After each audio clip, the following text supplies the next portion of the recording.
welcome back to my channel. So mayroon na naman tayo dito ng back to work tayo. So ito may PMS tayo na Fortuner. Yan, Toyota. Lalaki ng gulong. So ito dinidrain na natin. Sisilipin lang natin sa ilalim, hinanginan natin. Tumutulo na yung langis. So yan mga boss, diniri na natin to siya. So kung mapapansin nyo, nakapaba yung sasakyan kasi yung lifter natin medyo may damage na, kaya hindi na siya makaangat ng as in mataas na nakakatayo ka sa ilalim kasi yung lifter natin. So medyo mahina na. So ito ay paparepair na naman natin to na lifter. So may pupunta na magme-maintenance. So ayan natulo na yung langis niya. Ayan. Ang itim na ng oil ng Fortuner. So first time daw dito sa atin pina-change oil, dinala. Ayan.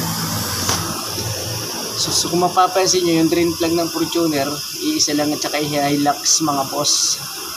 Kaya nasa ilalim, so gagamit tayo ng mahaba na socket wrench. Ipapakita ko sa inyo yung gamit natin na deep socket. Ito mga bossing, yan. Deep socket yan na 14 ang size tsaka ratchet. Kasi napakalalim nito na yan. Posisyon ng kanyang drain plug. So number 14. Yan Tapos connect up natin yung brake pad niya. So bagong-bago pa nakalagay. For 6 mm pa yan. Diba? Ay, shock absorber niya. Ayan, ayos na. Wala pa siyang leak or hindi pa pumutok, tumatas yung fluid ng shock. Stabilizer. Yan. Ito mga boss, sa tie rod na to, malalaman mo lang ito pag sira. Pag ginanon mo, yung talagang nakalog na yung pinaka joint niya. Pagka ganyan may galaw, so may galaw talaga yan. So hindi yan sira. So kung sira niya, talagang yung kalog, talagang clearance, pati yung rack end. So okay pa yan, goods pa yan. Yan, pupunta naman tayo sa kanyang rack and pinion. Ito mga boss, yung steering niya, rack and pinion. Yan, assembly yan, yung mahabang yan. So kung mapapansin nyo, wala pa leak. So good pa siya, goods. Yan, ito konti lang so moisture. So hindi pa yan talagang leak na leak kasi hindi pa nagbabawas yung power steering fluid niya doon. Kasi ito mga boss, may power steering fluid pa ito. Yan, yung makina niya ayos, walang leak. Yan, transmission. Ayan, transmission or automatic to mga busing.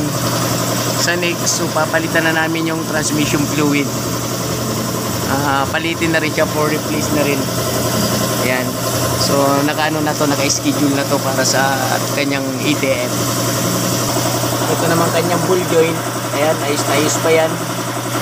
Lower ball joint to. So ito yung upper. Ayan. Okay na okay pa. So dito naman tayo mga boss sa kanyang cross joint. Kasi ito, pag mga SUV, mga bossing, rear drive, kung tawagin sa likod yung nagkakabiyada na gulong. So kaya meron siya propeller. Yan. Ito yung cross joint. Ito naman yung center bearing kung tawagin.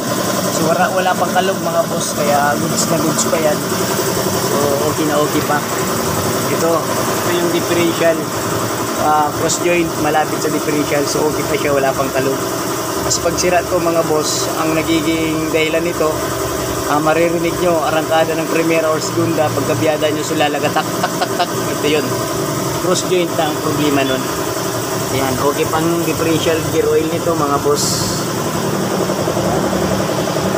Shock absorber sa likod, okay pa. Ayan, goods na goods pa lahat mga boss. So dinidrive pa natin yung langis para ubos na kagad.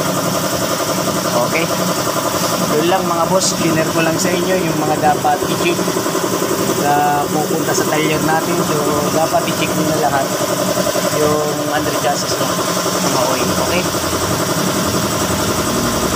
so Mga bossing, ito nga pala yung position ng kanyang cabin filter or aircon filter.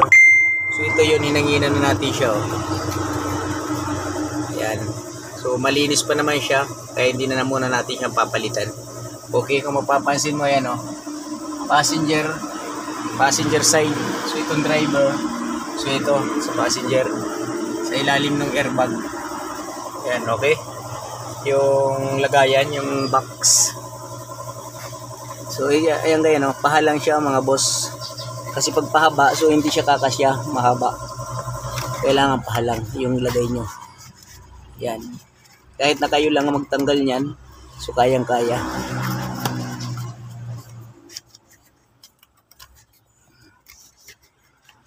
Okay. Di ba? So yung mga boss, sorry, pahaba nga pala. Ayan, oh. Ayan, pahaba, hindi pala pahalang kasi hindi pala kakasya. Ayan. Tapos may takip yan siya. Ayan. Tatakpan nyo yan. Meron siyang lock sa dulo. Kailangan makapasok yung lock dun.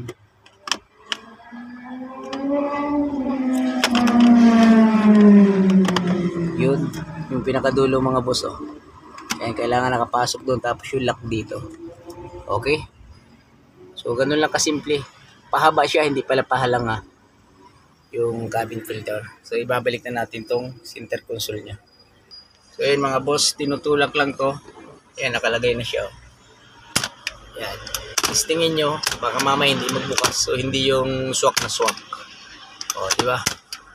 Ayos. So, yun mga boss, nailagay na namin yung oil bago na yun siya. So, paandarin na natin. Pati oil filter bago na siya.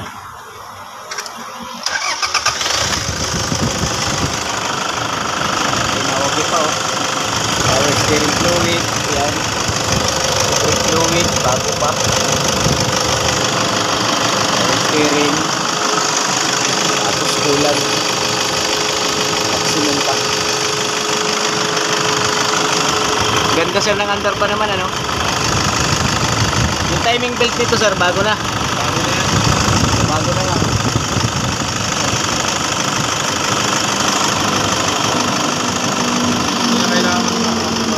Okay pa sir lahat. Ito, power steering fluid, maximum pa siya. Tapos yung kanyang brake fluid, okay pa ho.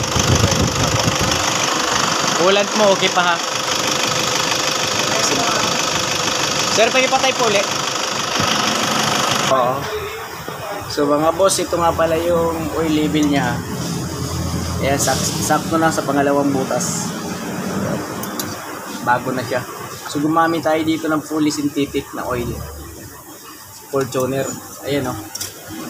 D4D. So may intercooler 3.0 yan. Ginamit natin, Ayan. Flashing oil, oil filter. Okay. Pang 10,000 kilometers mga boss. Mga boss, sobrang init talaga kaya nakaganito tayo. So okay na. Ayos na ayos na. Tapos na rin. So yung boss, successful. Tapos din natin to ng ating PMS. Ayan o, sobrang init. So yun, pag-subscribe na lang mga boss ng YouTube channel natin, Jess Mechanic Vlog. Thank you.